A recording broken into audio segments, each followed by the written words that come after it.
미합중국이 자랑하던 해군 리미츠급 항공모함 전단이 완벽하게 무력화되는 사태가 발생했습니다. 일본의 최신의 잠수함과 영국의 원자력 추진 잠수함조차 모두 임무 수행에 실패했습니다.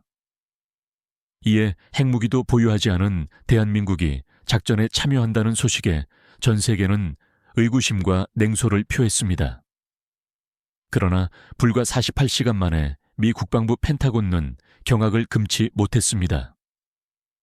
한국이 그 유령의 정확한 위치를 파악하는 기적을 이뤄냈기 때문입니다. 과연 이 충격적인 사태의 이면에 숨겨진 10년간 지속된 4조 원 규모 프로젝트의 실체는 무엇일까요? 지금부터 그 전말을 상세히 공개합니다. 저는 엘리자베스 김입니다. 미 해군 태평양 사령부에서 15년간 복무했으며 현재는 펜타곤 해양전략분석관으로 재직하고 있습니다. 제가 평생 확신했던 것은 미 해군의 절대적인 해상 우위였습니다. 특히 리미츠급 항모전단은 그 자체로 움직이는 난공불락의 요새라 믿어 의심치 않았습니다. 그런데 얼마 전 하와이 진주만 상황실에서 대단히 충격적인 보고를 접수했습니다. 제7함대가 정체불명의 공격을 받고 있습니다. 저는 남중국해에서는 흔히 발생하는 일로 간주하며 커피를 한 모금 마셨습니다. 중국이나 러시아의 잠수함이 또 도발을 감행했으리라 짐작했죠. 하지만 곧이어 들려온 보고에 저는 손에 쥔 컵을 내려놓을 수밖에 없었습니다. 리미츠 항모 전단 전체가 시스템 마비 상태입니다. 저는 즉각 상황판을 확인했습니다. 스크린에 나타난 광경은 참혹했습니다. 항공모함을 중심으로 한 모든 함정의 상태 표시 등이 붉은색으로 전멸하고 있었습니다. 레이더, 소나, 통신 시스템은 물론 심지어 추진 엔진 시스템까지 모두 이상 신호를 발송하고 있었죠. 함대 사령관과 통화 연결이 가능합니까? 네, 간신히 연결은 됩니다만 상태가 스피커를 통해 들려온 목소리는 당혹감으로 가득했습니다. 김 분석관, 믿기 어렵겠지만 우리가 완전히 당했습니다. 먼지조차 포착되지 않는 음파 공격에 전 함대가 마비되었습니다. 저는 깊은 한숨을 내쉬었습니다. 리미츠급 항모 전단이 무력화되었다는 것은 사실상 미 해군 해상 패권의 종말을 의미했기 때문입니다. 적 잠수함은 탐지했습니까? 그게 아무것도 잡히지 않습니다. 완전히 유령과 같습니다. 이는 냉혹한 현실이었습니다. 수십 년간 구축해온 해상 패권이 단 한 번의 공격으로 붕괴된 것이나 마찬가지였습니다. 펜타곤 회의실은 일순간에 아수라장으로 변했습니다. 합참 의장이 테이블을 내리치며 격앙된 목소리로 외쳤습니다. 도대체 어떻게 된 일인가? 천문학적인 예산을 투입한 함대가 잠수함 한 척에. 해군 참모총장이 고개를 숙였습니다. 기존 기술로는 대응이 불가능합니다. 이는 완전히 새로운 형태의 위협입니다. 그래서 지금 당장 무엇을 해야 하는가? 동맹국들의 입장은 어떠한가? 일본과 영국이 공조작전에 참여하겠다고 합니다. 저는 다소 안도했습니다. 그래도 우리에게는 든든한 동맹국들이 남아 있었으니까요. 며칠 후 긴급 동맹국 회의가 소집되었고 일본, 영국, 독일, 호주 대표단이 참석했습니다. 일본 해상자위대가 최신 소류급 잠수함을 투입하겠습니다. 일본 대표가 자신감 넘치는 어조로 발표했습니다. 저 역시 기대를 걸었습니다. 일본의 대잠전 능력은 세계 최고 수준으로 평가받고 있었기 때문입니다. 하지만 일주일 뒤 충격적인 소식이 전해졌습니다. 일본 함대 역시 똑같은 방식으로 공격당했습니다. 저는 보고서를 재차 확인했습니다. 일본이 자랑하는 이즈모함과 호위함들이 모두 무력화되었다는 내용이었습니다. 영국 해군 또한 심각한 피해를 입었습니다. 퀸 엘리자베스 항공모함 전단마저 피해를 입자 상황은 절망적이었습니다. 미국, 일본, 영국, 이 세계 3대 해군 강국이 모두 속수무책으로 당한 것이었습니다. 언론은 대대적인 보도를 쏟아냈습니다. 서방 해군력 완전 붕괴. 보이지 않는 적 앞에 무력한 동맹국들. 독일 대표가 깊은 한숨을 쉬며 언급했습니다. 우리 222급 잠수함도 아무 소용이 없었습니다. 아예 접근조차 하지 못했습니다. 회의실의 분위기는 암울했습니다. 이제 정말 방법이 없는 것인가 하는 절망감이 감돌았습니다. 바로 그때 대한민국이 작전 참전 의사를 밝혔습니다. 저는 귀를 의심했습니다. 한국이요? 재래식 잠수함 몇 척을 보유한 나라가? 일본 대표가 코웃음을 쳤습니다. 우리도 해내지 못한 일을 한국이 하겠다고요? 그들은 아직 원자력 잠수함도 없지 않습니까? 맞습니다. 이순신한 말입니까? 그거 디젤 잠수함 아닌가요? 영국 대표도 고개를 저었습니다. 저는 회의록에 기록했습니다. 한국 참전 제안, 실효성 의문. 동료들은 수군거렸습니다. 김치 먹고 용기라도 낸 건가? BTS나 부르던 나라가 무슨 수로. 하지만 미 해군 수뇌부의 결정은 달랐습니다. 지푸라기라도 잡아야 하는 상황이다. 한국이 나서겠다면 막을 이유는 없다. 저는 속으로 한숨을 쉬었습니다. 정말 우리가 이 지경까지 왔구나 하는 생각이 들었죠. 김분석관, 한국 잠수함이 작전 해역으로 출항했다고 합니다. 상사가 들어와 보고했을 때 저는 불안함이 앞섰습니다. 혹시 인질이 되지는 않을까요? 우리가 구조하러 가야 하는 상황이 벌어질 수도 있습니다. 그럴 가능성도 있지만 이미 출발했으니 지켜봅시다. 며칠이 흘렀습니다. 이상하게도 한국 잠수함이 공격받았다는 소식은 들려오지 않았습니다. 오히려 묘한 보고가 들어왔습니다. 한국 잠수함이 뭔가를 추적하고 있는 것 같습니다. 저는 의자에서 벌떡 일어났습니다. 뭐라고요? 그게 무슨 뜻입니까? 우리도 못 찾는 것을. 정말 한국이 우리가 모르는 어떤 특별한 능력을 보유하고 있는 것일까요? 설마 이 작은 나라가 기적을 창조할 수 있을까요? 이 의문에 대한 답을 찾기 위해 저는 긴급히 하와이에서 워싱턴 펜타곤으로 소환되었습니다. 무언가 중대한 상황이 전개되고 있었음이 분명했습니다. 펜타곤에 도착한 다음 날은 한국 잠수함이 출항한 지 4일째였습니다. 저는 상황실에서 밤을 지새우고 있었습니다. 전 세계 해역의 움직임을 실시간으로 감시했지만 유령 잠수함의 흔적은 전혀 발견할 수 없었습니다. 김분석관, 일본에서 긴급 통신입니다. 새벽 3시, 일본 해상자위대 사령관의 목소리가 스피커를 통해 긴박하게 울려 퍼졌습니다. 우리 P1 대잠 초계기 편대가 이상 신호를 포착했습니다. 동중국해 남서쪽 해역입니다. 저는 즉시 해당 좌표를 확인했습니다. 일본 영해에서 불과 200km 떨어진 지점이었습니다. 드디어 찾았군요. 하지만 신호가 너무나 이상합니다. 마치 바다 전체가 공명하는 것 같습니다. 다음 순간 통신이 끊어졌습니다. 불길한 예감이 엄습했습니다. 30분 후 충격적인 보고가 들어왔습니다. 일본 제2호위대군 전 함정 시스템 마비 P1 초계기 세대 긴급 회항. 또다시 당한 것입니다. 이번에는 일본 본토 코앞에서 벌어진 사태였습니다. 어떻게 매번 이렇게 당할 수가 있나? 합참 의장이 주먹으로 테이블을 내리쳤습니다. 저는 보고서를 면밀히 분석하며 패턴을 찾으려 고심했습니다. 공격 시간, 해역, 피해 규모 등. 하지만 아무런 규칙성도 발견할 수 없었습니다. 마치 유령이 임의로 나타났다가 사라지는 것만 같았습니다. 영국 해군성에서 연락입니다. 부관이 급히 상황실로 들어왔습니다. 퀸 엘리자베스 항모전단이 인도양에서 추적 작전을 개시했다고 합니다. 저는 다시 희망을 품었습니다. 영국 해군의 대잠전 능력 또한 무시할 수 없었기 때문입니다.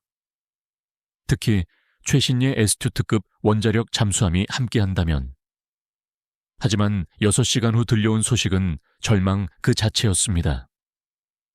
영국 함대도 음파 공격을 받았습니다. S2특급 잠수함 엠부시호가 통신 두절 상태입니다. 이제는 정말 공포스러웠습니다. 세계 최고의 원자력 잠수함마저 속수무책이라니. 긴급 화상회의가 소집되었습니다. 미국, 일본, 영국, 독일, 프랑스, 호주 해군 수뇌부가 모두 참석했습니다. 이대로는 안 됩니다. 즉각적인 합동작전이 필요합니다. 독일 해군 참모총장이 제안했으나 일본 측이 고개를 저었습니다. 합동작전을 펼쳐도 적을 탐지할 수 없다면 무의미합니다. 우리 소류급 잠수함도 전혀 탐지하지 못했습니다. 프랑스 대표가 한숨을 쉬며 말했습니다. 우리 바라쿠다급도 상황은 마찬가지입니다. 최신 소나 시스템이 완전히 무용지물이 되었습니다. 저는 회의록을 작성하면서 우리가 얼마나 무력한 상태인지를 절감했습니다.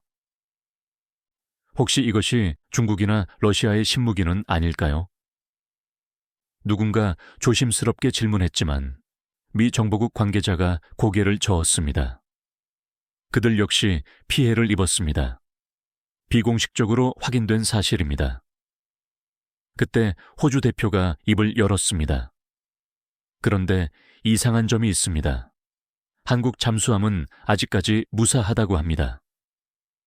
회의실은 일순 정적이 흘렀습니다. 일본 대표가 비웃었습니다. 운이 좋았겠지요. 아직 그 유령에게 발견되지 않았을 뿐입니다. 하지만 저는 의문이 들었습니다. 정말 단순히 운이었을까요? 바로 그 순간, 잠깐 한국으로부터 특이한 통신이 포착되었습니다.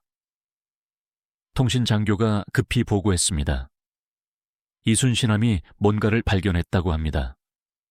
좌표를 전송해 왔습니다. 저는 즉시 지도를 확인했습니다. 필리핀 동쪽 마리아나 해구 근처였습니다. 말도 안 돼. 그런 심해에 무엇이 있다는 말입니까? 영국 대표가 고개를 저었지만 미 해군 작전부장의 반응은 달랐습니다. 확인해 볼 가치는 있습니다. 우리 로스앤젤레스급 잠수함을 지원 보내도록. 하지만 저는 불안감을 떨칠 수 없었습니다. 한국이 정말로 뭔가를 찾아낸 것일까요? 아니면 함정에 빠지는 것일까요? 12시간 후 놀라운 보고가 들어왔습니다. 한국 잠수함이 계속해서 추적 중입니다. 무언가의 이동 경로를 파악한 것 같습니다. 그게 가능하다고? 저는 믿기 어려웠습니다. 우리도 해내지 못한 일을 어떻게? 독일 대표가 언급했습니다. 혹시 한국이 우리가 모르는 기술을 개발한 것은 아닐까요? 설마요. 그들은 아직 재래식 잠수함만을 운용하고 있지 않습니까? 일본 대표가 단호하게 주장했지만 저는 점점 확신이 서지 않았습니다. 상황은 지속적으로 악화되었습니다. 유령 잠수함은 이제 주요 항로를 노골적으로 위협하기 시작했습니다. 상선들은 공포에 떨며 운항을 중단했고 세계 경제가 흔들리기 시작했습니다. 이대로는 안 된다. 당장 무엇이든 조치해야 한다. 미 대통령이 직접 나서서 지시했습니다. 그런데 그때 한국으로부터 또 다른 통신이 도착했습니다. 이순신함이 적 잠수함의 음향 특성을 분석했다고 합니다. 관련 데이터를 전송해 왔습니다. 저는 화면에 나타난 데이터를 보고 숨을 멈췄습니다. 이는 우리가 이제껏 전혀 고려하지 못한 방식이었습니다. 이것이 정말로 가능한 기술인가? 해군 기술진이 데이터를 분석하기 시작했습니다. 그리고 1시간 후 충격적인 결론이 도출되었습니다. 한국의 분석이 맞습니다. 이 유령 잠수함은 양자 스텔스 기술을 사용하고 있습니다. 양자 스텔스라고요? 저는 귀를 의심했습니다.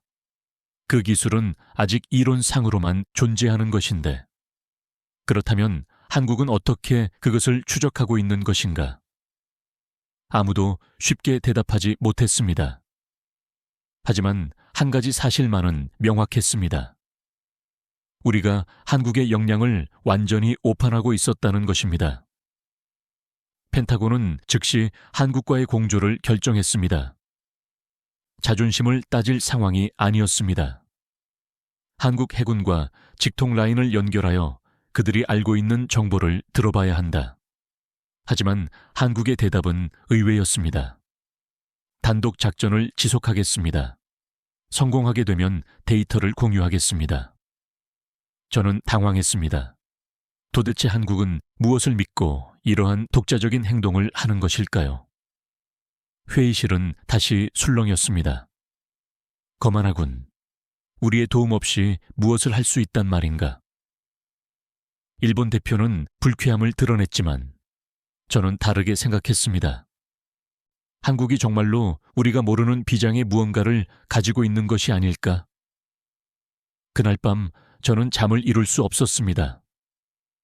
세계 최강이라고 자부했던 우리가 이처럼 무너지고 작은 나라 한국이 유일한 희망이 되었다는 사실이 믿기지 않았습니다. 그러나 이것은 단지 시작에 불과했습니다.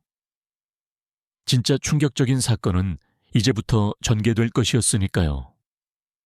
저는 끊임없이 상황실에서 한국 잠수함의 움직임을 추적했습니다. 이순신함은 필리핀 해를 벗어나 서태평양의 깊은 심해로 향하고 있었습니다. 마치 무언가를 확신하고 움직이는 듯이 보였습니다. 김 분석관, CNN에서 한국 해군 관련 속보가 나오고 있습니다. 동료가 급히 알려주었습니다. 저는 즉시 뉴스를 확인했습니다. 한국의 무모한 도전, 재래식 잠수함으로 유령을 잡겠다. 앵커가 조롱하는 듯한 어조로 말하고 있었습니다. 전문가들은 한국의 시도를 자살 행위로 평가하고 있습니다. 미국과 일본도 실패한 임무를 디젤 잠수함으로 수행하겠다는 것은, 저는 채널을 돌렸습니다. BBC도 상황은 마찬가지였습니다. 동아시아의 작은 나라가 너무 과도한 꿈을 꾸고 있는 것은 아닌가. 일본 NHK는 더욱 직설적인 비판을 가했습니다. 한국 해군의 경험 부족이 여실히 드러나는 순간입니다. 이순신급은 좋은 잠수함이지만 이런 고난도 작전에는, 저는 뉴스를 끄고 다시 상황판으로 시선을 돌렸습니다. 그런데 매우 특이한 점을 발견했습니다. 이순신함의 이동 경로가 매우 독특했던 것입니다. 이것 좀 보게. 한국 잠수함이 지그재그 패턴으로 움직이고 있어. 연료를 낭비하는 것 아닌가? 디젤 잠수함은 작전 거리가 제한적이지 않은가? 동료의 지적은 옳았습니다. 하지만 자세히 살펴보니 그 움직임은 무작위가 아니었습니다. 어떤 패턴이 존재하고 있었습니다. 그때 일본 연락관이 다가와 보고했습니다. 우리 정보부에서 흥미로운 사실을 발견했습니다. 한국이 최근 몇 년간 특수한 연구를 진행했다고 합니다. 무슨 연구입니까? 양자 센서 기술이라고 합니다. 아직 실험 단계라고 알려져 있습니다. 양자 센서. 저는 깜짝 놀랐습니다. 그것은 미국에서도 이제 막 연구를 시작한 첨단 분야인데, 설마 그것을 실전에 투입했다는 말입니까? 확실하지는 않습니다. 하지만 이순신함에 특수장비가 탑재되었다는 첩보가 있습니다. 저는 급히 기술 분석팀에 연락했습니다. 양자 센서로 스텔스 잠수함을 탐지하는 것이 가능합니까? 이론적으로는 가능합니다. 양자 얽힘 현상을 활용하면 기존 소나로는 불가능한 미세한 변화도 감지할 수 있습니다. 하지만 모두가 고개를 저었습니다. 실험실이 아닌 실전 상황에서요. 불가능합니다. 통제할 수 없는 변수가 너무 많습니다. 그런데도 한국은 굴하지 않고 계속 전진했습니다. 이제 수심 3,000m 해역에 진입했습니다. 독일 연락관이 염려스러운 목소리로 말했습니다. 디젤 잠수함으로 그런 깊이는 위험합니다. 배터리 성능은요? 알고 있습니다. 하지만 뭔가 이유가 있을 것입니다. 저는 한국의 전략적 의도를 파악하려고 애썼습니다. 그때 통신병이 뛰어왔습니다. 한국으로부터 암호 통신이 들어왔습니다. 해독 결과 적 포착이라고 합니다. 회의실이 술렁거렸습니다. 좌표는 북위 15도, 동경 145도. 마리아나 해구 북서쪽 지점이었습니다. 즉시 모든 정보 자산이 그 해역에 집중되었습니다. 하지만 여전히 아무것도 포착되지 않았습니다. 한국이 착각하고 있는 것 아닌가? 영국 연락관이 의구심을 드러냈지만 저는 생각이 달랐습니다. 이순신함의 움직임이 너무나도 확신에 차 있었기 때문입니다. 마치 눈에 보이는 명확한 목표물을 추적하는 것처럼 펜타곤 수뇌부가 긴급히 결정을 내렸습니다. 버지니아급 잠수함을 지원 보내라. 한국이 발견한 것이 무엇인지 확인해야 한다. 하지만 한국의 대답은 단호했습니다. 접근하지 마십시오. 작전에 방해가 됩니다. 이제 분위기는 싸늘해졌습니다. 동맹국끼리 이럴 수는 없습니다. 한국이 너무 독선적입니다. 일본 대표가 분노했지만 미 해군 작전부장이 손을 들어 제지했습니다. 기다려봅시다. 한국이 정말로 결정적인 무언가를 발견했을 수도 있습니다. 다음 날 아침, 더욱 놀라운 일이 발생했습니다. 한국 국방부가 공식 브리핑을 개최했습니다. 전 세계 언론이 이 브리핑에 주목했습니다. 우리는 적 잠수함의 추진 방식을 파악했습니다. 양자 추진 시스템을 사용하고 있으며 기자들은 실소를 터뜨렸습니다. 양자 추진 공상과학 영화 이야기 아닙니까? 하지만 이어서 공개된 데이터는 모든 이들을 침묵시켰습니다. 한국이 포착한 신호 분석 자료였습니다. 우리 전문가들조차 인정할 수밖에 없었습니다. 이것은 진짜였습니다. 도대체 어떻게 탐지했습니까? 한 기자가 질문하자 한국 대변인은 미소를 지었습니다. 우리에게도 비밀 무기가 있습니다. 자세한 내용은 작전 종료 후에 공개하겠습니다. 이제 국제 여론이 급격히 변하기 시작했습니다. 한국이 정말로 무언가를 가지고 있는 것 같다. 혹시 우리가 한국을 너무 과소평가했던 것은 아닐까? 하지만 일본 언론은 여전히 비판적인 입장을 고수했습니다. 운 좋게 신호를 잡았을 뿐이다. 실제 교전은 완전히 다른 문제입니다. 저 역시 그 부분이 가장 염려되었습니다. 발견하는 것과 제압하는 것은 완전히 별개의 문제였으니까요. 그런데 한국은 또다시 예측 불가능한 행동을 취했습니다. 이순신함이 갑자기 깊은 심해로 잠수하기 시작한 것입니다. 미쳤군. 디젤 잠수함으로 그런 심도는 자살 행위입니다. 독일 전문가가 경악했습니다. 수심 400m 이순신함은 계속 하강했습니다. 한계를 넘어서고 있습니다. 압력을 견디지 못하고 파괴될 것입니다. 하지만 한국 잠수함은 멈추지 않았습니다. 마치 자신들의 물리적 한계를 정확히 통제하고 있는 것처럼. 바로 그때 유령 잠수함이 처음으로 반응을 보였습니다. 음향 신호 포착, 무언가가 움직이고 있습니다. 드디어 유령이 그 모습을 드러낸 것일까요? 하지만 신호는 곧바로 사라졌습니다. 또 놓쳤군.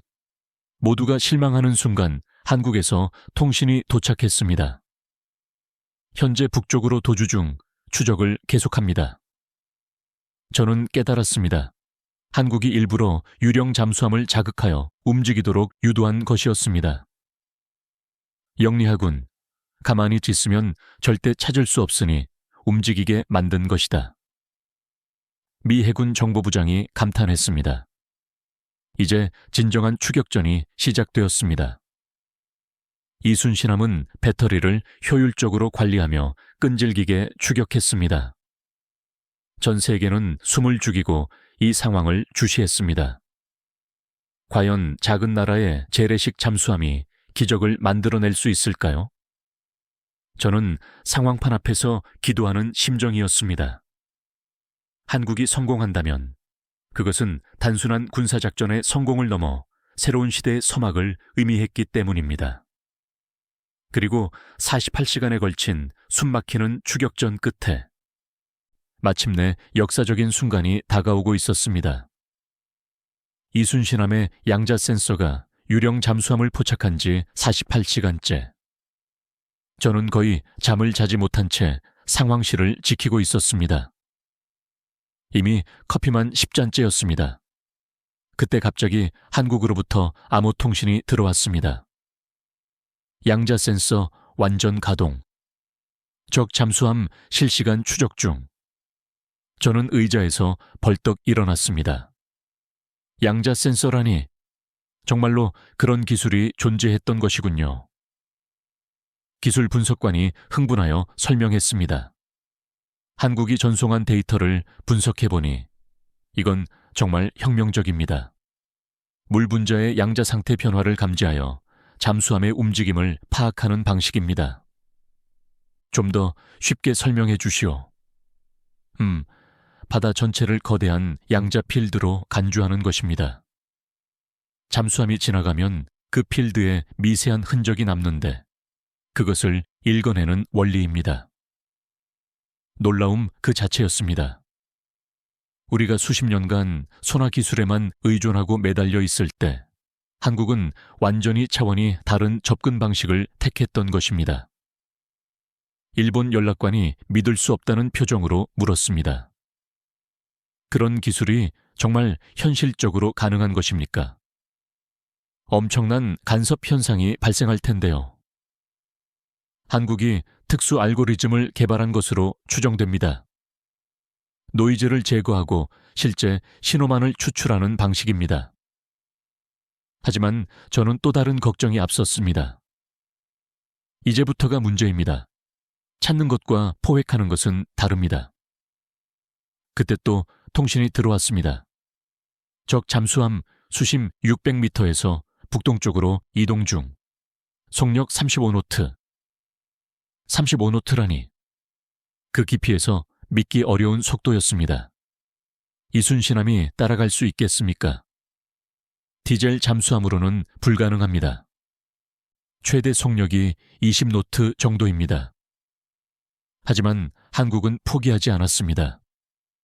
다음 통신이 이를 입증했습니다. 적의 이동 패턴 분석 완료. 예상 경로 계산 중. 저는 그들의 전략을 이제야 이해했습니다. 속도로 추격하는 것이 아니라 지능적으로 경로를 예측하는 것이었습니다. 미 해군 작전부장도 감탄했습니다. 영리하군. 마치 체스처럼 다음 수를 예측하는 전략이었습니다. 과연 한국의 예측대로였습니다. 유령 잠수함은 해저 지형을 이용하여 특정한 루트로 이동하고 있었고 이순신함은 지름길을 택하여 선행 대기했습니다. 그런데 갑자기 상황이 급변했습니다. 유령 잠수함이 음파 공격을 개시한 것입니다. 모두가 극도로 긴장했습니다. 지금까지 그 공격을 버텨낸 함선은 단 한 척도 없었기 때문입니다. 그러나 놀랍게도 한국의 통신은 끊기지 않았습니다. 음파 패턴 분석 중. 역상 음파로 상쇄 시도. 뭐라고요? 저는 귀를 의심했습니다. 기술진이 설명했습니다. 소음 제거 헤드폰과 동일한 원리입니다. 반대되는 음파를 생성하여 공격을 무력화하는 것입니다. 이는 천재적인 발상이었습니다. 단순히 막아내는 것이 아니라 과학적인 원리로 대응한 것입니다. 유령 잠수함 역시 당황한 듯 했습니다. 음파 공격이 전혀 통하지 않자 갑자기 진로를 변경했습니다. 적 마리아나 해구 쪽으로 향합니다. 이것은 매우 위험한 행위였습니다. 마리아나 해구는 지구상에서 가장 깊은 심해였고, 만약 거기로 진입한다면 이순신함이 뒤를 쫓고 있습니다. 미쳤어. 디젤 잠수함으로 그 깊이는 명백한 자살 행위입니다. 독일 연락관이 소리쳤지만 한국은 멈추지 않았습니다. 수심은 계속 깊어졌습니다. 700m, 800m 안쿠이며 일반 잠수함의 한계를 명백히 초월하고 있었습니다. 모두가 숨을 죽였습니다. 언제 압력에 의해 잠수함이 파열될지 모르는 일촉즉발의 상황이었으니까요. 그때 한국에서 놀라운 통신이 들어왔습니다. 특수압력 대응 시스템 가동, 최대 200m까지 작전 가능. 저는 놀라서 이순신급의 공식 재원을 재차 확인했습니다. 공식 스펙은 400몇입니다. 한국이 비밀리에 개조한 것으로 보입니다. CIA 분석관이 조용히 말했습니다. 이러한 고난도 작전에 대비하여 미리 준비해 둔 것이겠죠.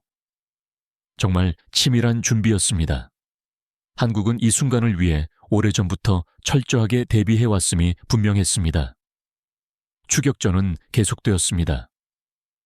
유령 잠수함은 해저 협곡을 누비며 이순신함을 따돌리려 했지만 양자 센서는 단 한순간도 놓치지 않았습니다. 적 해저 동굴로 진입합니다. 보통의 경우라면 이 지점에서 포기해야 했습니다. 동굴 내부는 소나조차 통하지 않는 죽음의 공간이었으니까요. 하지만 한국은 달랐습니다. 양자 얽힘 추적 모드로 전환. 동굴 내부에서도 추적 가능. 이는 정말 마법과도 같은 기술이었습니다. 물리적 장애물마저 뚫고 추적하다니. 일본 연락관이 체면도 잇고 질문했습니다. 도대체 그런 기술을 어떻게 개발한 것입니까? 나중에 밝혀진 사실이지만 한국은 10년 전부터 비밀리에 이 프로젝트를 추진해 왔다고 합니다. 세계가 재래식 기술에만 매달리고 있을 때 그들은 이미 미래를 내다보고 있었던 것입니다. 1시간 후 결정적인 순간이 도래했습니다. 적, 동굴을 빠져나옵니다. 손상을 입은 것 같습니다. 유령 잠수함도 무한한 능력은 아니었던 모양입니다. 지속적인 고속 기동에 무리가 온 것이었습니다. 이제 기회다. 이순신함은 문제입니다. 그 발언에 저는 소름이 돋았습니다. 한국은 단순히 위협을 제거하려는 것을 넘어 훨씬 거대한 미래를 내다보고 있었던 것입니다. 이순신함은 천천히 유령 잠수함에 접근했습니다. 양자 센서로 적의 모든 움직임을 면밀히 감시하면서 강역 500km, 300km, 긴장감이 극에 달했습니다. 혹시 유령 잠수함이 자폭을 감행할 수도 있다는 우려도 들었습니다. 그때 유령 잠수함이 마지막 발악을 시도했습니다. 강력한 전작이 펄스를 발사한 것입니다. EMP 공격, 모든 전자 장비가. 하지만 한국의 통신은 끊기지 않았습니다. 양자 보호막 작동 중, 시스템 정상. 양자 보호막이라니, 이는 마치 공상과학 영화에서나 나올 법한 장면이었습니다. 결국 유령 잠수함은 더 이상 저항할 수 없었습니다. 에너지가 완전히 고갈된 것이었습니다. 적이 부상을 시작합니다. 항복 신호입니다. 드디어 해냈습니다. 상황실에는 일제히 환호성이 터져 나왔습니다. 미국, 영국, 심지어 일본 대표단까지 박수를 보냈습니다. 저는 눈물이 날 것 같았습니다. 작은 나라가 이룩한 거대한 승리. 이것은 단순한 군사작전의 성공이 아니라 인류 역사의 패러다임을 전환시키는 순간이었습니다. 하지만 진짜 충격은 이제부터 시작이었습니다. 유령 잠수함의 정체가 밝혀지면서 말입니다. 유령 잠수함이 부상 신호를 보낸 직후 저는 떨리는 손으로 상황을 펜타곤에 보고했습니다. 믿기 어려웠습니다. 정말로 한국이 해냈다니. 좌표를 재확인하여 우리 함대를 즉시 그곳으로. 합참 의장이 명령했지만 한국의 대답은 단호했습니다. 현재 상황은 극도로 민감합니다. 섣부른 접근은 자제해 주십시오. 그 말에 일본 대표가 발끈했습니다. 우리도 피해를 입었습니다. 공동작전인데 왜 한국이 독단적으로 처리합니까? 하지만 미 해군 작전부장이 손을 들어 제지했습니다. 한국이 포획했으니 한국의 방식을 따르자. 자칫 실수하면 모든 것이 수포로 돌아갈 수 있다. 저는 실시간으로 유입되는 데이터를 분석했습니다. 유령 잠수함은 천천히 수면 위로 상승하고 있었지만 여전히 위험성이 내재되어 보였습니다. 혹시 자폭 장치가 남아있다면? 걱정하는 순간 한국으로부터 놀라운 통신이 도착했습니다. 양자 스캔 완료. 적 잠수함 내부 구조 파악. 자폭 장치는 이미 무력화했습니다. 뭐라고요? 물속에서 상대 잠수함 내부를 스캔했다고. 기술진이 경악했습니다. 그것이 가능합니까? 양자2가 스캔이라니. 이론상으로는 가능하지만 실제로 구현하려면 상상할 수 없는 에너지가 필요합니다. 한국의 기술력은 우리의 모든 예상을 훨씬 뛰어넘고 있었습니다. 30분 후 극적인 장면이 전개되었습니다. 수심 200mm 유령 잠수함이 그 모습을 드러내기 시작했습니다. 우리는 처음으로 그 실체를 목격하게 되었습니다. 저것이 잠수함이란 말인가? 누군가 숨을 들이켰습니다. 그것은 우리가 알고 있던 잠수함과는 완전히 달랐습니다. 유선형도 각진 형태도 아닌 마치 거대한 해파리처럼 유연한 형태였습니다. 생체 모방 설계입니다. 물의 저항을 최소화하는. 설명을 들으면서도 믿기 어려웠습니다. 이런 설계가 현실적으로 가능하다니. 그런데 상황이 급변했습니다. 한국은 유령 잠수함을 완벽하게 무력화하기 위해서는 특별한 절차가 필요하다며 해저 협곡으로 유도하기 시작했습니다. 완전한 무력화를 위해서는 특별한 절차가 필수적입니다. 일반 해역에서는 위험합니다. 이순신함은 유령 잠수함을 몰아붙이기 시작했습니다. 마치 목동이 양을 정확한 위치로 유도하듯이. 대단하군. 심리전까지 구사하다니. CIA 분석관이 감탄했습니다. 실제로 유령 잠수함은 갈 곳을 잃은 듯 이리저리 움직였지만 결국 한국이 의도한 해저 협곡으로 진입했습니다. 왜 하필 협곡인 거지? 저의 질문에 해군 전략가가 대답했습니다. 아마도 음향 효과를 노린 것일 겁니다. 협곡에서는 소리가 증폭되니까요. 정답이었습니다. 이순신함이 특수 음파를 발사하자 협곡 전체가 공명하며 울려 퍼졌습니다. 유령 잠수함은 그 진동을 견디지 못하고 시스템이 하나둘씩 정지되기 시작했습니다. 놀랍군. 지형을 무기로 활용하다니. 하지만 유령 잠수함도 만만치 않았습니다.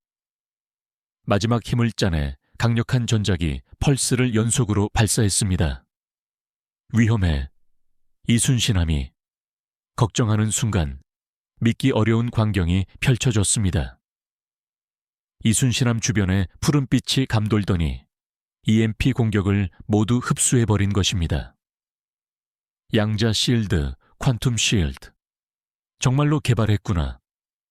저는 이제 확신했습니다. 한국은 우리가 인지하지 못하는 사이에 차세대 군사 기술을 완성했던 것입니다. 유령 잠수함은 더 이상 저항할 여력이 없었습니다. 모든 무기가 소진되었고 에너지도 바닥난 상태였습니다. 그때 이순신함은 놀라운 행동을 취했습니다. 어뢰를 발사하는 대신 특수 그물을 펼친 것입니다. 포획용 양자 네트입니다. 절대 빠져나올 수 없을 겁니다. 양자 네트라니. 이는 정말 상상을 초월하는 기술이었습니다. 그물에 걸린 유령 잠수함은 마치 거대한 물고기처럼 버둥거렸지만 소용이 없었습니다. 오히려 움직일수록 더욱 단단하게 묶였습니다. 압축 공기 주입 시작, 강제 부상시킵니다. 드디어 최후의 순간이 왔습니다. 한국은 압축 공기를 유령 잠수함의 밸러스트 탱크에 강제로 주입했습니다. 천재적이군. 상대방의 시스템을 역으로 활용하다니. 유령 잠수함은 자신의 의지와는 무관하게 수면으로 떠오르기 시작했습니다. 더 이상 잠수할 수도 도주할 수도 없었습니다. 수심 100m, 50m, 30m. 전 세계가 지켜보는 가운데 마침내 그 거대한 물체가 수면 위로 그 모습을 온전히 드러냈습니다. 저것은 모두가 말문이 막혔습니다. 길이 150m가 넘는 거대한 함체. 그런데 표면이 마치 살아있는 것처럼 미세하게 움직이고 있었습니다. 어떤 나라의 소속인지 알 수 있는 표식은 전혀 없었습니다. 국적불명. 하지만 이런 수준의 기술을 가진 존재가 있었다는 사실에 충격을 받았습니다. 그때 한국에서 또 통신이 왔습니다. 내부 스캔 결과 승조원 확인. 총 409명 모두 생존. 살아있다니 다행이었습니다. 이제 그들에게서 이 모든 진실을 들을 수 있겠지요. 미 해군 함정들이 현장에 도착하기 시작했지만 한국은 50m 이상 접근하지 못하도록 통제했습니다. 위험합니다. 아직 완전히 무력화되지 않았습니다. 그 순간 유령 잠수함에서 흰 깃발이 올라왔습니다. 공식적인 항복이었습니다. 해치가 열리고 승조원들이 하나둘 나오기 시작했습니다. 그런데 그들은 동양인인지 서양인인지 쉽게 구분하기 어려웠습니다. 매우 다양한 인종이 뒤섞여 있었기 때문입니다. 그때 마지막으로 나온 한 사람이 확성기를 들었습니다. 우리는 특정 국가 소속이 아닙니다. 사설 군사기업 소속입니다. 뭐라고요? 사설 기업이 이런 무기를? 충격적인 진실이 밝혀지기 시작했습니다. 이들은 모 거대 기업이 비밀리에 양성한 용병 부대였고 누군가의 의뢰를 받아 각국 해군을 공격했다는 것입니다. 누가 지시했는가? 한국 장교가 물었을 때 그는 침묵했지만 그의 표정에서는 깊은 두려움이 역력했습니다. 어쨌든 잡았습니다. 한국이 해냈습니다. 상황실에 다시 환호성이 터졌습니다. 저는 이순신함을 응시했습니다. 작고 평범해 보였던 그 잠수함이 거대한 괴물을 제압한 것입니다. 그런데 한국의 마지막 통신은 더욱 놀라웠습니다. 작전 종료. 그런데 이것은 시작에 불과합니다. 진짜 위협은 따로 존재합니다. 무슨 의미일까요? 혹시 더 큰 음모가 숨겨져 있는 것일까요? 하지만 그것은 당장의 문제가 아니었습니다. 지금 중요한 것은 한국이 전 세계를 구했다는 사실이었습니다. 며칠 뒤 발표된 유령 잠수함의 기술 분석 결과는 더욱 충격적이었는데 이 내용은 다음 단계에서 공개하겠습니다. 유령 잠수함이 포획된 지 72시간 후 저는 긴급 소집된 국제조사팀의 일원으로 한국에 도착했습니다.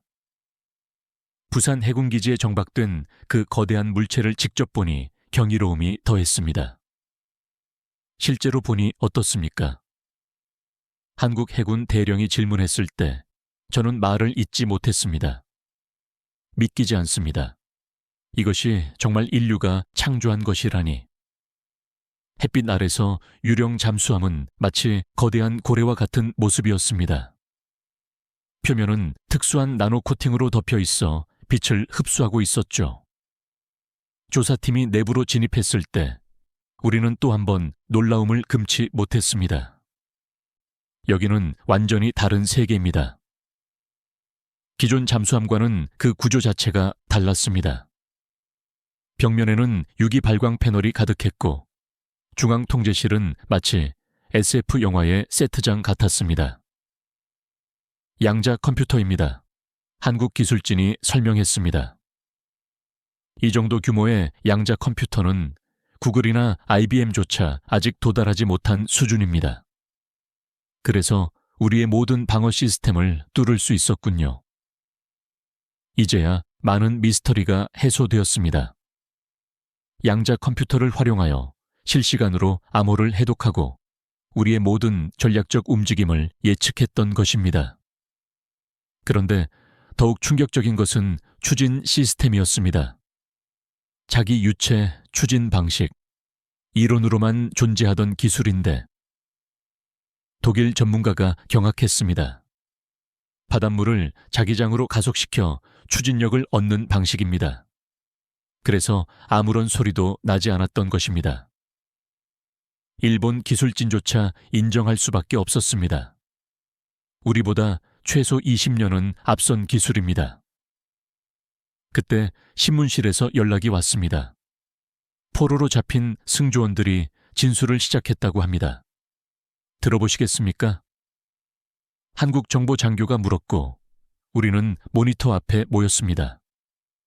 화면에 나타난 사람은 40대 중반으로 보이는 백인 남성이었습니다. 그가 떨리는 목소리로 말하기 시작했습니다. 저는 전직 미 해군 소속이었습니다. 10년 전 스카우트되어 그의 고백은 충격적이었습니다. 모 글로벌 기업이 각국의 최고 기술자들을 비밀리에 모집하여 이 프로젝트를 진행했다는 것입니다. 목적이 무엇이었습니까? 해상 질서를 혼란에 빠뜨려 새로운 무기 시장을 창출하려 했습니다. 음모론이 현실이었던 것입니다.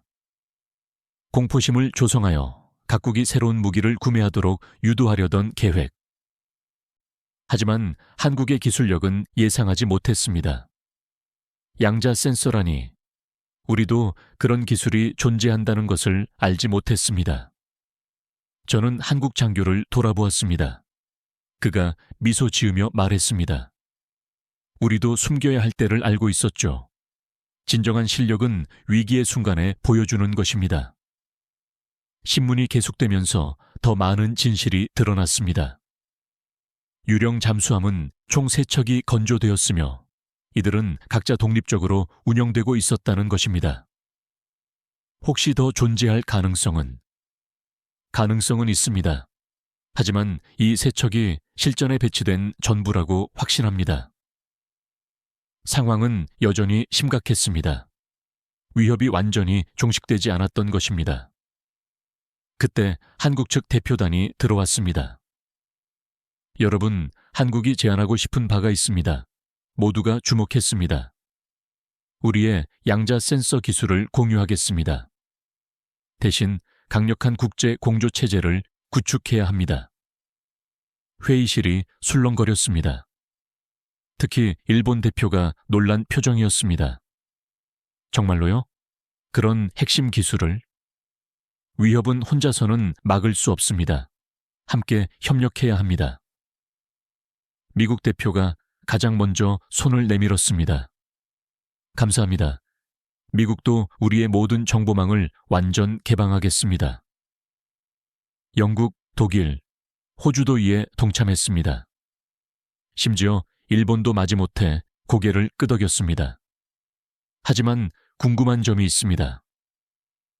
프랑스 대표가 질문했습니다. 한국은 어떻게 이런 첨단 기술을 개발할 수 있었습니까? 한국 대표는 잠시 침묵하다가 입을 열었습니다. 2010년 천안함 사건 이후였습니다. 우리는 깨달았죠. 기존의 방식으로는 보이지 않는 위협을 절대 막을 수 없다는 것을요. 그래서 완전히 새로운 접근 방식을 시작했습니다. 물리학자, 양자공학자, 심지어 게임 개발자까지 포함하여 특별팀을 조직했다는 것입니다. 처음 5년은 실패의 연속이었습니다. 예산도 부족했고 많은 비웃음도 받았습니다. 하지만 우리는 포기하지 않았습니다. 작은 성과들이 축적되었고 마침내 결정적인 돌파구를 찾았다고 합니다. 가장 큰 영감은 한국의 온돌이었습니다. 온돌이요? 온돌은 바닥 전체를 따뜻하게 합니다. 우리는 바다 전체를 하나의 센서로 만들자는 생각을 했습니다. 이는 천재적인 발상이었습니다. 점이 아닌 면으로 감지하는 시스템. 저는 깊은 감명을 받았습니다. 한국은 단순히 기술을 개발한 것이 아니라 근본적인 철학을 변화시킨 것이었습니다. 며칠 후 한국의 양자 센서 시제품이 각국에 전달되었습니다. 설치 후 시험 가동해보니 정말 놀라웠습니다. 10km 밖에 있는 새우 한 마리도 감지됩니다. 이제 바다에 숨을 곳은 없겠군. 하지만 한국은 경고도 잊지 않았습니다. 기술은 단순한 도구일 뿐입니다. 중요한 것은 이것을 어떻게 활용하느냐입니다. 그 후 일주일 만에 나머지 유령 잠수함 2척도 발견되었습니다. 하나는 인도양에, 다른 하나는 대서양에 은밀히 숨어 있었습니다. 이번에는 국제 공조를 통해 손쉽게 제압되었습니다. 언론은 이 사건을 한국의 기적이라고 명명했습니다. 작은 나라가 세계를 구하다. 양자시대의 수호자 한국. 하지만 정작 한국은 겸손했습니다. 우리도 많은 것을 배웠습니다. 앞으로도 함께 협력해야 합니다. 저는 부산을 떠나면서 이순신함을 다시 바라보았습니다. 이제는 작고 평범하게 느껴지지 않았습니다. 그 안에 내재된 정신과 기술력이 얼마나 위대한지 알게 되었으니까요. 그리고 생각했습니다. 앞으로 세계는 어떻게 변화할까? 한국이 제시한 길은 과연 어디로 향할까? 한국이 유령 잠수함을 제압한 지 한 달 후, 저는 다시 워싱턴으로 복귀했습니다. 그런데 펜타곤의 분위기가 완전히 달라져 있었습니다. 김 분석관, 이거 봤습니까? 동료가 보여준 것은 뉴욕타임스의 한면 기사였습니다. 한국 차세대 해군 기술의 리더로 급부상. 기사에는 각국이 한국에 기술 협력을 간청하고 있다는 내용이 가득했습니다. 일본이 가장 적극적이라고 합니다. 체면을 모두 버리고 정말 극적인 변화였습니다. 불과 2달 전까지만 해도 한국을 무시했던 나라들이 이제는 기술을 얻기 위해 줄을 서고 있었으니까요. 합참회의에 참석했을 때 의장은 심각한 표정으로 말했습니다. 미국의 해군 전략을 전면적으로 재검토해야 합니다. 한국의 양자 기술이 모든 것을 뒤바꿔 놓았습니다. 그동안 수조 달러를 투자했던 기존 시스템이 하루아침에 구식이 된 것이었습니다. 한국과의 동맹 관계를 더욱 공고히 해야 합니다. 국방장관의 결정은 신속했습니다. 일주일 후 미 해군 대표단이 서울로 향했고 저도 그 일원 중 한 명이었습니다. 서울에 도착해 보니 이미 수많은 나라의 대표단이 와 있었습니다. 독일은 잠수함 3척에 양자 센서를 장착하기로 합의했답니다. 호주는 아예 공동 개발을 제안했습니다. 한국 국방부 청사는 국제회의장으로 변해 있었습니다. 우리가 한국 해군 수뇌부를 만났을 때 그들의 제안은 예측 밖이었습니다. 기술 이전에는 조건이 있습니다. 무엇입니까? 평화적 사용 서약서에 서명해야 합니다. 공격용이 아닌 오직 방어용으로만 활용해야 합니다. 이는 매우 이례적인 일이었습니다. 보통은 기술적 우위를 무기화하는 것이 일반적이었으나 한국은 평화를 조건으로 내걸었습니다. 미 대표가 잠시 고민하다가 질문했습니다. 중국이나 러시아가 위협을 가하면 어떻습니까? 방어는 제한하지 않습니다. 선제 공격만을 금지하는 것입니다. 결국 미국도 서명했습니다. 한국의 기술 없이는 새로운 해군 시대에 뒤처질 것이 명백했기 때문입니다. 그 후 놀라운 일들이 연속적으로 발생했습니다. 우선 한국 조선소들의 주가가 폭등했습니다. 현대중공업 주가는 200% 상승했고 대우조선은 사상 최대 수주액을 기록했습니다. 각국이 한국에 차세대 잠수함 건조를 의뢰했기 때문입니다. 양자 센서가 기본적으로 탑재된 모델이었습니다. 더욱 놀라운 것은 한국이 발표한 해양평화 이니셔티브였습니다. 전 세계 주요 해역에 양자 센서 네트워크를 구축하겠습니다. 이것이 실현되면 불법 조업, 해적 행위, 마약 밀수 등이 원천적으로 불가능해집니다. 바다가 완전히 투명해지는 것입니다.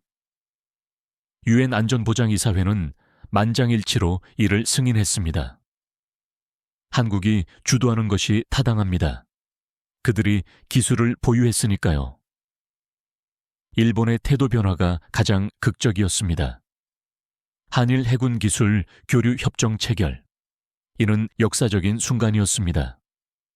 그동안의 경쟁 관계를 청산하고 협력 관계로 전환한 것입니다. 저는 도쿄에서 열린 협정식에 참관했는데 일본 해상자위대 사령관이 이렇게 말했습니다. 한국에게 배울 점이 많습니다. 겸손하게 배우겠습니다. 한국 대표는 화답했습니다. 일본의 정밀 제조 기술 역시 필요합니다.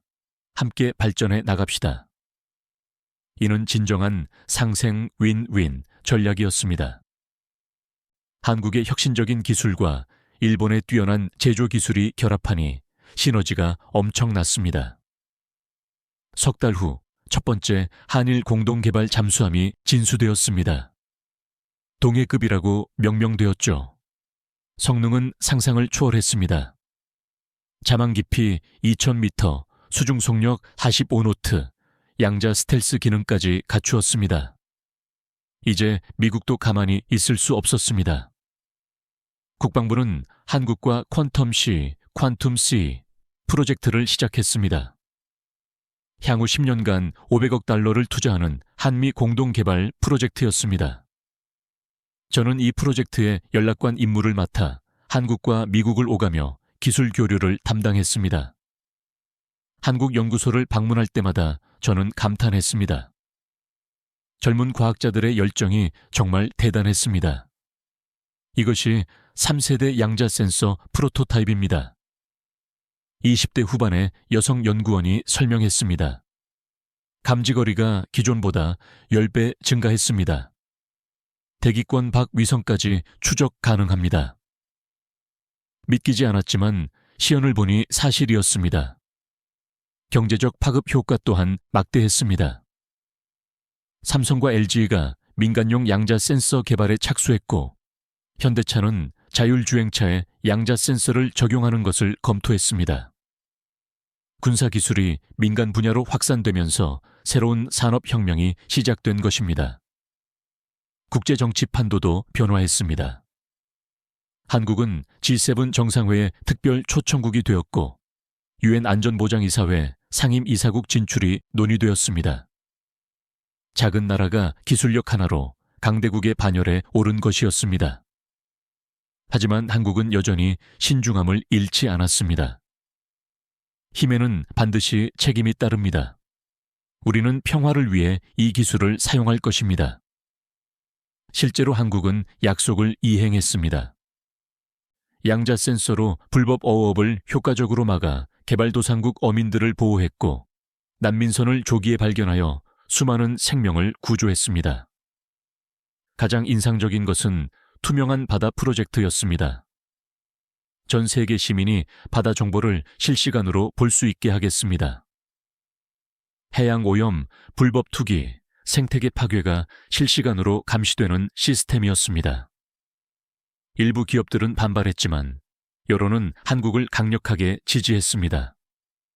바다는 인류 공동의 자산입니다. 숨길 것이 없다면 문제될 것이 없겠지요. 한국 대통령의 이 한마디에 반대 목소리는 잦아들었습니다. 1년 후 시스템이 가동되자 충격적인 사실들이 드러났습니다. A국 화학공장이 10년간 불법 폐기물을 투기한 사실, B국 어선단이 보호구역에서 대규모 불법 조업을 한 사실, 국제사회가 발칵 뒤집혔지만 결과적으로 바다는 더 깨끗해졌습니다. 저는 한국의 한 고위 관계자에게 질문했습니다. 이렇게 핵심 기술을 공개하면 기술적 우위를 상실하지 않습니까? 그의 대답이 인상적이었습니다. 독점하면 적을 만들지만 공유하면 친구를 만듭니다. 우리의 안보는 기술이 아닌 신뢰에서 비롯됩니다. 실제로 한국은 기술을 공개하면서도 계속해서 앞서 나갔습니다. 남들이 1세대 기술을 익힐 때 이미 3세대 기술을 개발하는 시기였습니다. 어느 날 제가 이순신함을 다시 방문했을 때였습니다. 이 함정이 모든 것의 시발점이었습니다. 함장이 자랑스럽게 말했습니다. 이제는 박물관으로 갈 차례입니다. 새로운 함정들이 나왔으니까요. 하지만 이순신함은 박물관이 아닌 훈련함이 되었습니다. 전 세계 해군들이 이곳에서 새로운 전술을 배우고 싶어 했기 때문입니다. 저 역시 한국에서 6개월간 연수를 받았는데 배운 것은 기술만이 아니었습니다. 기술은 수단일 뿐입니다. 궁극적인 목적은 평화여야 합니다. 교관의 이 말이 계속 귀에 맴돌았습니다. 한국이 이룩한 변화는 단순한 기술혁명이 아니었습니다. 패러다임 자체를 완전히 바꾼 것이었습니다. 강대국의 물리적 힘이 아니라 기술과 높은 도덕성으로도 세계를 주도할 수 있다는 것을 입증한 것입니다. 한국의 성공 스토리가 전 세계적인 화제가 되자 많은 사람들이 궁금해했습니다. 어떻게 이런 첨단 기술을 개발할 수 있었을까? 저는 특별 취재 허가를 받아 한국의 비밀 연구소를 방문할 수 있었습니다. 대전 근교에 위치한 평범한 건물. 겉보기에는 그저 작은 연구소에 불과했습니다. 하지만 지하로 내려가자 거대한 공간이 나타났습니다. 여기가 모든 것이 시작된 곳입니다. 안내를 맡은 사람은 백발의 노박사였습니다. 그가 10년 전 이 프로젝트를 시작한 장본인이었습니다. 처음에는 우리도 막막했습니다. 양자 기술을 해군 무기에 적용한다니. 2014년 세월호 참사와 천안함 사건으로 인해 깊은 아픔을 겪은 한국은 결단을 내렸다고 합니다. 더 이상 바다에서 속수무책으로 당할 수는 없다. 정부가 극비 프로젝트를 승인했습니다. 코드명은 푸른 방패. 하지만 시작은 매우 초라했습니다. 예산은 턱없이 부족했고 참여 인원도 단 12명에 불과했습니다. 물리학자 3명, 컴퓨터 공학자 2명, 해양학자 2명. 나머지는 대학원생들이었습니다. 처음 2년은 계속되는 실패였습니다. 양자 얽힘 상태를 수중에서 안정적으로 유지하는 것이 너무나 어려웠던 것입니다. 연구비가 바닥났을 때는 정말 포기하고 싶었습니다. 박사는 당시를 회상하며 씁쓸하게 웃었습니다. 국회에서도 우리를 비웃었습니다. 공상과학 소설을 쓰는 것이냐고요. 하지만 그들은 포기하지 않았습니다. 젊은 연구원 한 명이 획기적인 아이디어를 제시했습니다. 이지은 연구원이었습니다. 그녀는 게임 개발자 출신이었습니다. 그녀는 게임의 안개 제거 시스템에서 영감을 얻었다고 합니다. 플레이어가 가는 곳만 밝아지는 것처럼 필요한 곳만 집중적으로 스캔하자. 전체를 보려다 실패했는데 부분을 연결하니 작동하더군요. 2017년 드디어 첫 시제품이 완성되었습니다. 크기는 컨테이너만 했지만 1kg의 물체를 감지할 수 있었습니다. 군에서도 반신반의했습니다. 정말로 작동하는 것이냐고. 첫 해상 실험은 동해에서 진행되었습니다. 결과는 성공적이었지만 문제가 있었습니다. 고래와 잠수함을 구분하지 못했습니다. 둘 다 똑같이 보였거든요. 다시 1년간 알고리즘 개발에 매달렸습니다. 이번에는 AI 전문가들이 합류했습니다. 세종대학교 김 교수팀이 합류하면서 결정적인 돌파구가 열렸습니다. 인공지능이 생물체와 기계의 미세한 양자적 차이를 구분하기 시작한 것입니다. 2019년 국방부가 본격적인 지원을 시작했습니다. 당시 대통령이 직접 연구소를 방문했습니다. 이것이 정말로 실현 가능한 기술이냐고. 시연을 본 대통령은 즉시 예산 증액을 지시했다고 합니다. 드디어 제대로 된 연구를 수행할 수 있게 된 것이죠. 하지만 비밀 유지가 가장 어려웠습니다. 미국도 일본도 모르게 개발해야 했기 때문에 제약이 많았습니다. 부품 하나를 수입하는 것조차 극도로 조심스러웠죠. 그래서 모든 부품을 국산화했습니다. 삼성, LG, SK가 비밀리에 지원했습니다. 대기업들도 이것이 국가 프로젝트라는 말에 적극적으로 협력했다고 합니다. 특히 삼성의 양자칩이 핵심적인 역할을 했습니다. 2020년 코로나19 사태는 오히려 도움이 되었습니다. 모두가 재택근무를 하면서 보안이 더욱 철저해졌고 화상회의를 통해 극비 논의가 가능했습니다. 그러다 2021년 결정적인 순간이 도래했습니다. 이순신함 진수식 때 양자 센서를 처음 탑재했습니다. 아무도 이 사실을 알지 못했습니다. 겉으로는 평범한 재래식 잠수함이었지만 내부에는 양자 센서가 은밀히 숨겨져 있었던 것입니다. 첫 실전 테스트는 극도로 긴장되었습니다. 실패하면 모든 것이 끝이었으니까요.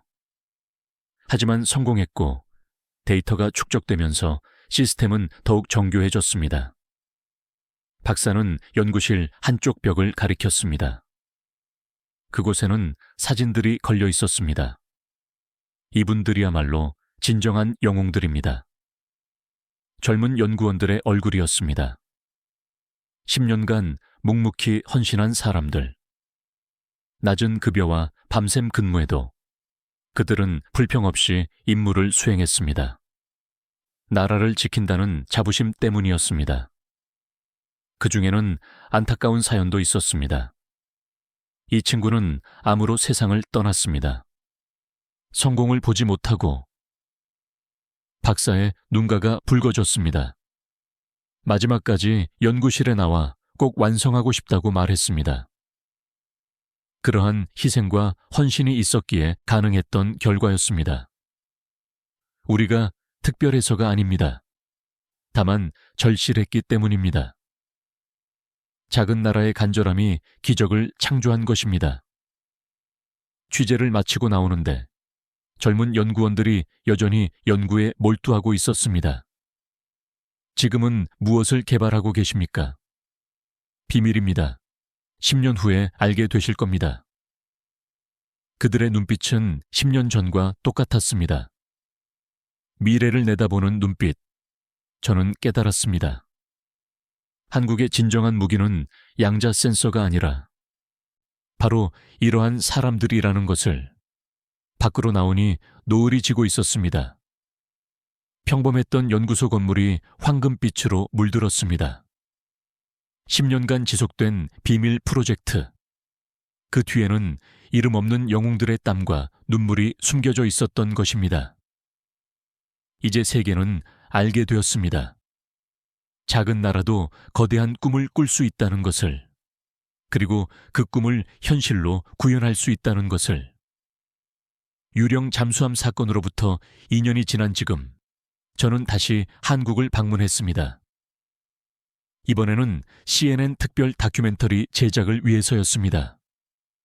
제목은 퀀텀 코리아, 바다의 새로운 지배자. 부산항에 도착했을 때 2년 전과는 완전히 다른 광경이 펼쳐졌습니다. 저것들이 모두 무엇입니까? 한국 항구에는 각국에서 파견된 최신 함정들이 가득했습니다.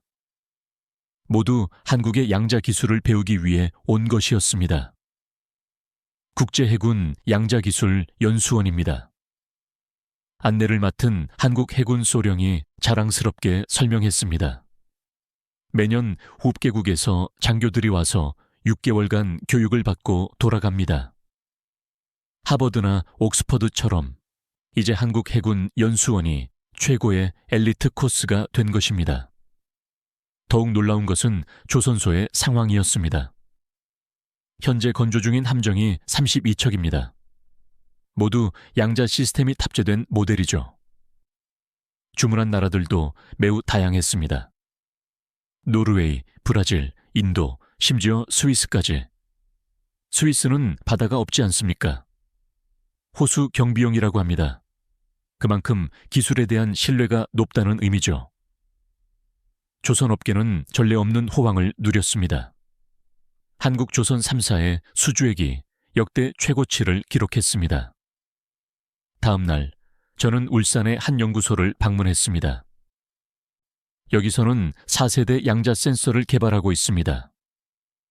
젊은 연구원이 설명했습니다. 4세대요? 벌써요? 네, 이번에는 대기와 우주까지 감지합니다. 진정한 3차원 방어망인 셈이죠. 시연을 보니 정말 놀라웠습니다. 지구 대기권 밖 위성의 움직임까지 실시간으로 추적하고 있었습니다. 이 기술이라면 미사일 방어도 가능하겠네요. 그것이 목표입니다. 공격이 아닌 완벽한 방어. 한국은 여전히 방어 중심의 철학을 고수하고 있었습니다. 정부 차원의 변화도 엄청났습니다. 해양수산부가 해양전략부로 격상되었고 예산도 3배로 증가했습니다. 향후 10년 내에 전 세계 바다에 K-오션 네트워크를 구축할 것입니다. 해양전략부 장관이 비전을 설명했습니다. 한국이 개발한 양자 부표를 전 세계에 설치하여 해양 정보를 실시간으로 공유하는 것입니다. 이미 태평양과 인도양의 시범 설치가 완료되었다고 합니다. 그 효과는 즉각적이었습니다. 불법 어업 80% 감소, 해양 오염 조기 발견율 200% 증가. 유엔은 이를 세계 환경 프로젝트로 선정했습니다. 경제적 파급 효과는 지속적으로 이어졌습니다. 삼성의 양자 스마트폰 출시가 임박했고 현대차는 양자 센서 기반 자율주행차 상용화를 추진했습니다. LG는 가정용 양자 보안 시스템을 개발했습니다. 군사기술이 일상생활 속으로 깊숙이 스며든 것입니다. 교육 현장도 변화했습니다. 카이스트와 서울대의 양자 해양학과가 신설되었고 이는 최고 인기학과로 등극했습니다. 꿈이 무엇이니? 양자 엔진 과학자요. 한국처럼 세계를 바꾸고 싶어요. 초등학생들의 꿈이 달라졌습니다. 국제정치에서 한국의 위상은 완전히 격상되었습니다. 한국은 유엔 안보리 비상임 이사국에 당선되었고 G7 정식 회원국 초청이 논의되었습니다. 이제 강대국들이 한국의 눈치를 살폈습니다. 하지만 한국은 오만하지 않았습니다. 기술은 나눌수록 커집니다. 독점하면 고립될 뿐입니다. 한국 대통령의 유엔 연설은 큰 박수갈채를 받았습니다. 실제로 한국은 개발도상국에 양자 기술을 무상으로 지원했습니다. 아프리카 연안 국가들은 해적으로부터 안전해졌습니다. 한국 덕분에 우리 어민들이 안전하게 생계를 유지하게 되었습니다. 소말리아 어민의 인터뷰가 인상적이었습니다. 마지막 날, 저는 이순신함을 다시 찾아갔습니다. 이제는 박물관이 된 그 잠수함. 하루에 1000명씩 방문합니다. 영감을 얻기 위해서죠. 가이드가 설명했습니다. 전시실에는 그날의 긴박했던 기록이 고스란히 남아 있었습니다. 숨막히는 추격전, 양자 센서의 최초 가동, 그리고 역사적인 승리. 이 작은 잠수함이 세계를 변화시켰군요. 제 말에 가이드가 미소 지었습니다. 잠수함이 바꾼 것이 아닙니다. 사람이 바꾼 것입니다. 포기하지 않은 사람들이. 맞는 말이었습니다. 기술은 도구에 불과합니다. 진정한 힘은 그것을 만들고 활용하는 사람에게서 나옵니다. 한국을 떠나며 저는 확신했습니다. 21세기 해양 패권은 더 이상 거대한 항모나 함대의 규모로 결정되지 않을 것이라는 점을 말입니다. 기술력과 지혜, 그리고 올바른 가치관을 지닌 나라가 진정한 글로벌 리더가 된다는 것을. 한국은 그것을 명확히 입증했습니다. 작지만 강한 나라, 기술로 세계를 주도하는 나라. 그들의 항해는 계속될 것입니다. 더욱 안전하고 깨끗한 바다를 향하여. 지금까지 한국 잠수함이 창조해낸 기적과도 같은 이야기에 대해 상세히 살펴보았습니다. 단 한 척의 작은 잠수함이 어떻게 세계 해양 질서를 완전히 뒤바꿔 놓았는지 정말 놀라운 사건이 아닐 수 없습니다. 무엇보다 한국이 보여준 것은 단순한 기술력이 아니었습니다. 작은 나라일지라도 올바른 가치관과 끊임없는 헌신이 있다면 전 세계를 주도할 수 있다는 희망의 메시지였습니다. 이 놀라운 역사적 반전에 대해 여러분은 어떻게 생각하십니까? 여러분의 심장을 뛰게 만든 한국의 기술력은 무엇이었나요? 댓글로 여러분의 깊은 감동과 통찰을 공유해 주십시오. 이 영상이 감동적이셨다면 좋아요를 누르고 구독을 통해 퀀텀 코리아의 다음 이야기도 놓치지 마세요. 그리고 이 영상을 널리 공유하여 우리가 몰랐던 한국의 저력, 기술 강국의 진정한 모습을 더 많은 사람들이 알 수 있도록 힘을 실어 주십시오. 다음에는 더욱 충격적인 한국의 숨겨진 이야기로 여러분을 찾아뵙겠습니다. 진심으로 감사드립니다. 지금까지 코리아 원더풀이었습니다.